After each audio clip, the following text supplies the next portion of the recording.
Good morning my dear students. आज मैं आपको क्लास 12 मैथ का लेसन 5.1 कंटिन्यूटी एंड डिफरेंशिएबिलिटी का क्वेश्चन नंबर 15 एक्सरसाइज का लेके आया हूं। क्या दिया है? Discuss the continuity of the function f where f is the defined by fx 2x if x less than equal to 0 0 if 0 less than equal to x less than equal to 1 4x if greater than x greater than 1। इतना condition दिया हुआ, ठीक है, functional value से। अब dear हमने बताया यहां से आपको left hand limit, right hand limit और फंक्शनल वैल्यू ज्ञात करना है। उसके बाद आपको जो है इसमें दो फंक्शन मिलेंगे। दोनों फंक्शन दोनों केसों में हम, पहला केस है at x is equal to 0, ठीक है।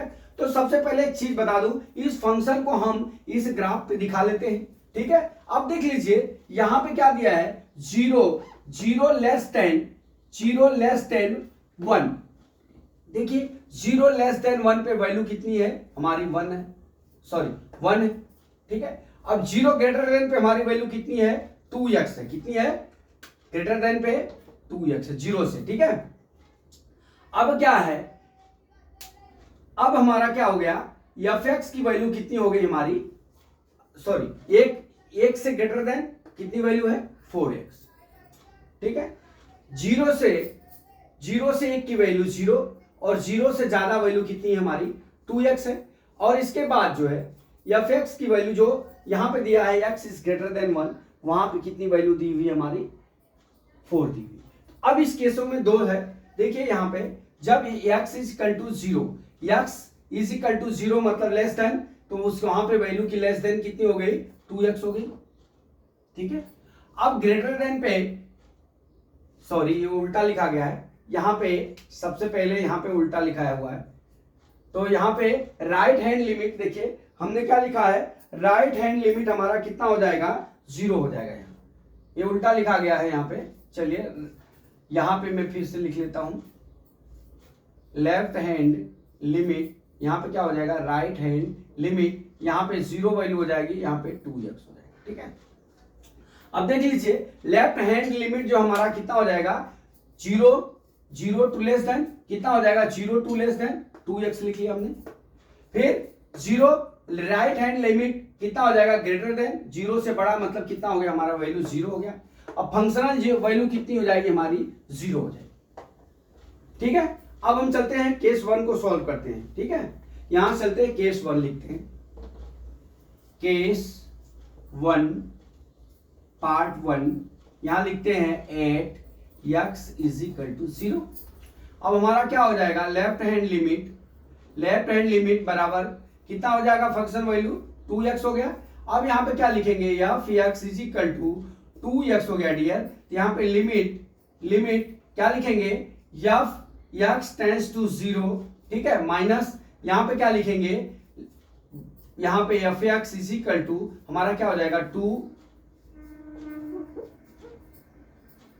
लिमिट h टेंड्स टू 0, यहां पे क्या हो गया, 2x हो गया। अब यहां पे देख लीजिए एक स्टेप में और जाऊंगा, limit x tends to 0 minus h हो जाएगा। यहां पे functional value fx is equal to हमारा क्या हो जाएगा, लिमिट h टेंड्स टू 0, यहां पे क्या हो जाएगा, 2 इंटू माइनस h हो जाएगा। अब यहां पे जब वैल्यू h के रखेंगे तो हमारा कितना वैल्यू हो जाएगा, इसका 0 हो जाएगा। कितना हो जाएगा, 0। तो हमारा लेफ्ट हैंड लिमिट कितना हो गया, लेफ्ट हैंड लिमिट हमारा 0 आ गया, ठीक है। लेफ्ट हैंड लिमिट कितना आ गया, 0 आ गया। अब यहां से डियर, अब यहां से दूसरा निकालते हैं क्या, दूसरा देखिए second, right hand limit at x is equal to 0। अब देखिए हमने यहां पर रखा है 0 है, तो यहां फंक्शनल वैल्यू हमारा कितना हो जाएगा, 0 हो जाएगा। तो यहां क्या लिखे, limit x tends to 0 f x is equal to कितना हो गया, limit h tends to 0 is equal to कितना हो जाएगा, यहाँ पे 0 है तो इसकी भी वैल्यू कितनी हो जाएगी, 0 हो जाएगी। राइट हैंड लिमिट कितना हो गया हमारा, 0 हो गया। राइट हैंड लिमिट कितना हो गया, 0 हो गया, ठीक है। अब यहां से थर्ड केस, कौन सा केस, थर्ड वाला केस निकालते हैं। यहाँ पे देखिए थर्ड केस अब क्या निकालना है, फंक्शनल वैल्यू केस 1 का। अब यहां पे fx निकाल लेते हैं, fx थर्ड थर्ड क्या है, फंक्शनल वैल्यू।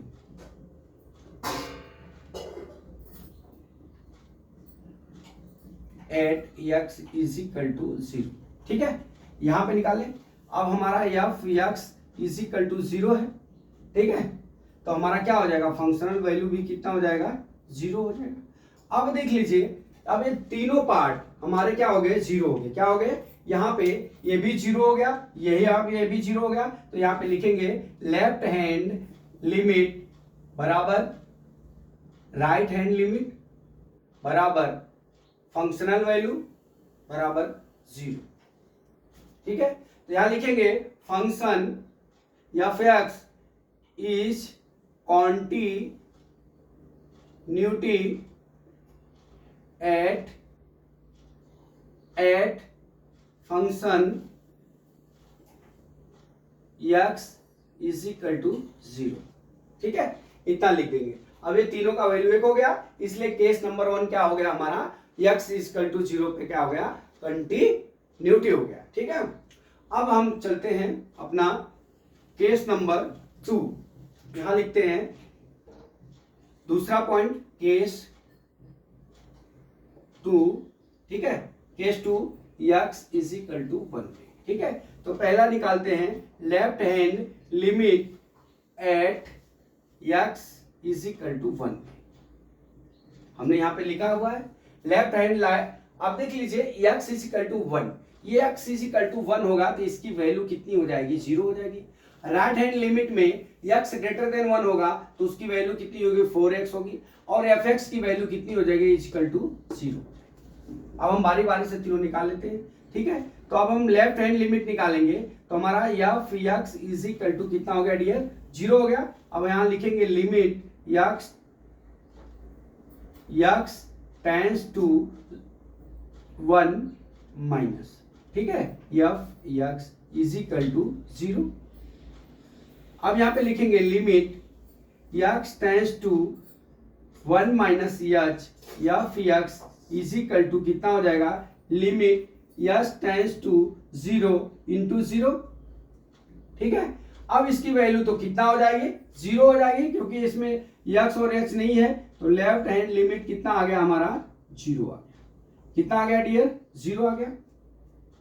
अब देख लीजिए, ये जब लेफ्ट हैंड लिमिट 0 आ गया, अब यहां पे लिखते हैं केस नंबर 2, केस नंबर 2। अब यहां पे सेकेंड पार्ट, ये क्या निकाले हम, right hand limit at x is equal to 1, ठीक है। राइट हैंड लिमिट है, ग्रेटर देन है, तो यहाँ 4x हो जाएगा, तो हमारा फंक्शनल वैल्यू कितना हो गया, 4x हो गया डियर। अब यहां से क्या करते हैं, limit x tends to 1 plus क्या लिखेंगे, F x is equal to कितना हो जाएगा, लिमिट यहां पे ऐसा नहीं, यहां पे क्या हो जाएगा, एफ 4x हो जाएगा, ठीक है। अब यहां से क्या हो जाएगा, limit x tends to 1 plus H, F x is equal to क्या हो जाएगा, लिमिट x टेंड्स टू 0, ठीक है। अब यहां पे 4, ठीक है, यहां 4 लिखेंगे, 1 प्लस एच लिखेंगे। अब यहां पे जो 0 4 1 प्लस 0 हो जाएगा, बराबर 4 इंटू 1 हो गया, बराबर कितना आ गया, 4 आ गया। ये हो गया हमारा राइट हैंड लिमिट, ठीक है। राइट हैंड लिमिट हमारा कितना आ गया, 4 आ गया। अब यहां से केस 2, ठीक है, थर्ड पार्ट क्या निकालेंगे, functional value at x is equal to 1, ये आपको लिखना पड़ेगा हर बार जब भी आप फंक्शन ज्ञात करेंगे, तभी आपको लिखना पड़ेगा at x is equal to 1, ठीक है। तो हमारा function value x is equal to 1 हो जाएगा, तो उसका फंक्शन कितना हो जाएगा हमारा 0, तो F x is equal to 0, तो हमारा क्या हो जाएगा, एफ 1 इज इक्वल टू 0, तो ये भी 0 आ जाएगा, ठीक है। तो आप देख लीजिए हमारा यहाँ पे तीनों जो है हमारे अलग अलग आ गए, क्या आ गए, लेफ्ट हैंड लिमिट 0 हो गया, और राइट हैंड लिमिट 4 हो गया, और क्या हो गया, फंक्शन वैल्यू 0 हो गई।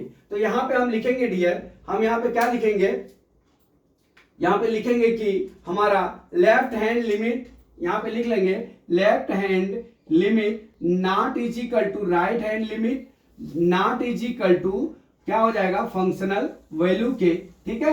तो इसलिए क्या हो जाएगा हमारा क्या लिखेंगे कि फंक्शन इज नॉट कंटिन्यूटी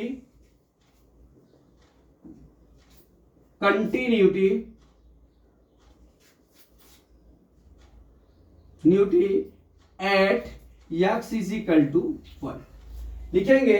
यहां पे fx लिख लीजिए चाहे फंक्शन लिख लीजिए, दोनों चलेगा।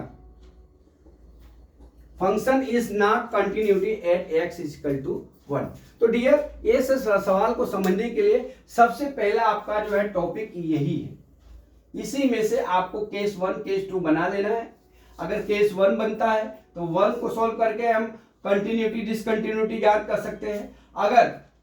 अगर 2 केस बनता है तो 2 से कंटिन्यूटी और डिफरेंटबिलिटी निकाल लेंगे, ठीक है।